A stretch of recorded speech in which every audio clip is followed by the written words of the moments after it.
If you spend any time researching the different types of wood, you've probably seen charts like this. Cherry is sweet, apple is mild, hickory is stronger, mesquite is bold, and pecan falls somewhere in between. And honestly, that's where most discussions stop. Pick a wood, match it to the protein, and you're good to go. But after cooking with all these woods for over the years, I've learned something.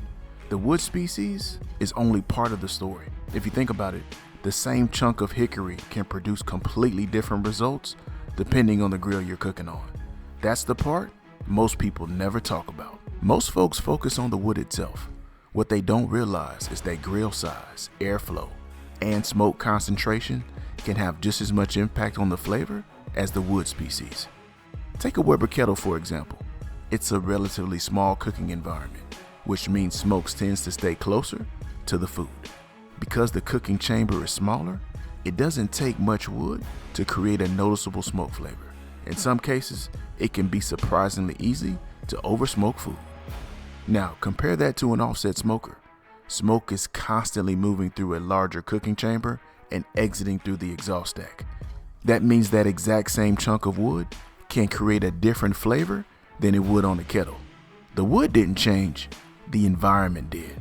This is one reason you'll hear one person say hickory is perfect, while another says it's too strong. Sometimes they're both right, based on the grill they're using. Many beginners assume stronger smoke flavor comes from adding more wood, so they keep adding chunks and wondering why their food ends up tasting harsh or overly smoky. In many cases, the bigger factor isn't the wood species, it's how much wood you're using and how that smoke behaves inside your specific grill. Now we've also got to talk about airflow because it plays a major role in smoke flavor. A clean burning wood fire with good airflow creates a very different result than wood that's smoldering and struggling to burn cleanly. That's why I pay more attention to smoke quality than I do chasing the perfect wood species. Clean smoke almost always beats more smoke.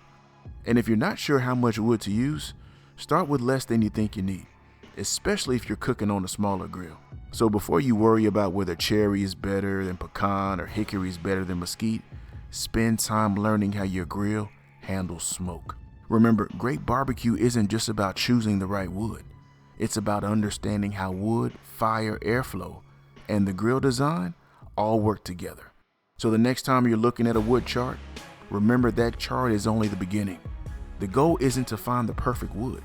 The goal is to learn how to use wood as another tool to build the flavor you're looking for. Thank you so much for watching Daddy DIY Grilling. Until next time, grill boldly, serve proudly, and enjoy the process.